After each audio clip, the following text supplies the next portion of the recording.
Thank you, Mr. Chairman. I heard earlier today one of our colleagues, one of our Democrat colleagues, I wrote down the comment. They were concerned about, quote, a proliferation of billionaires in our country. It's an exact quote from what they said. They were also concerned, quote, that we have as the United States, quote, the highest number of billionaires in the world. It made me think about John F. Kennedy and his famous commentary that a rising tide lifts all ships, all boats, and how this ideology of wanting to weaken our country's ability to have people invest and create jobs, how it's taken over and it misuses facts. I greatly enjoyed studying the Tax Foundation state-by-state comparisons. And with the Tax Cuts and Jobs Act, what we know is the corporate income tax rate, which made America have among the highest corporate income taxes in the world. With the Tax Cuts and Jobs Act, we went back to the average. And then last year, if you look at the 2022 income tax collections, what you find is that the top 1% paid 42% of all income taxes. And the top 50% paid 97% of income earners, paid 97% of all income taxes. And the bottom income earners in the United States only paid 2.3% of all income taxes. So it's amazing to me the rhetoric that continues to come out when we already have 7 graduated tax rates. We're totally in contrast to what in the 1935s William John Henry Bocher once said: you can't help the poor man by destroying the rich man. You can't strengthen the weak by weakening the strong. You can't lift the wage earner up by pulling the wage payer down. It's just an astounding contrast in America that we don't want to create an environment that makes people successful. And then when you actually look at who's paying taxes, as I just recited, it doesn't match the rhetoric of we got to get them to pay more. So, Mr. Missouri, you made a comment about vertical equity. You defined it a minute ago about vertical equity is to get those who do better to pay more.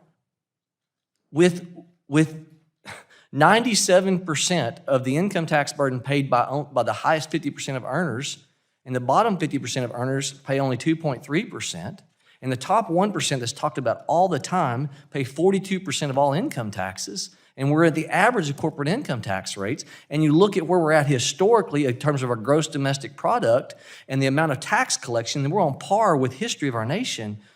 Can you explain to me where do you expect people to pay more when we have the system already in place? Sure. So you're focused on income taxes. If you would go back to your constituents, probably more than half of them pay way more in payroll taxes than income taxes. And you're leaving payroll taxes out of the calculations here when you're going through who pays how much. Can I ask you a question? Sure. Payroll taxes, you're talking about FICA and I'm talking about, Social Security, Medicare. Yeah, Medicare. Yeah. So what we know by looking at that is that when we look at our budget deficits, our annual budget deficits of $1.5 trillion this year, that's not inclusive of the insolvency of those programs you're discussing. Most of us, we know we've got to solve that problem. Yep. But that's a totally different conversation the way we're looking at budgets. Not totally different. It's part of the entire fiscal package. Of unfunded obligations, I agree with you there. And you're right that you know how to solve this. There's like 6 dials you can turn. And you can get the Ways and Means Committee together to figure out how you want to address Social Security, whether you want to do something on the benefit side, the tax side, the retirement age side, cost of living side. There aren't that many dials. Can I pivot one? Sure, please. I just need to pivot because of limited time here. I want to go back to something that it was part of your introductory testimony where you talked about the ability for us as a nation to look at a simplification of our tax code. We have about $100 billion expense to just pay our taxes in the United States. And the Tax Foundation has got some ideas, and I want to give you just a moment to talk about Estonia, what they're doing to simplify within minutes to be able to file your taxes, and what we can learn. What I love about what the Tax Foundation has done, state by state comparison, helps states get an idea of how you can improve the ability to find out what's working and look at the laboratories of experimentation, laboratories of democracy state by state, but also by looking at different countries. I'd like to have you speak in my time limit here. Got 20 seconds if you can talk about Estonia. 20 seconds. I think some people in Estonia might actually file their taxes in 20 seconds. The claim there is that you can file your taxes in 5 minutes or less.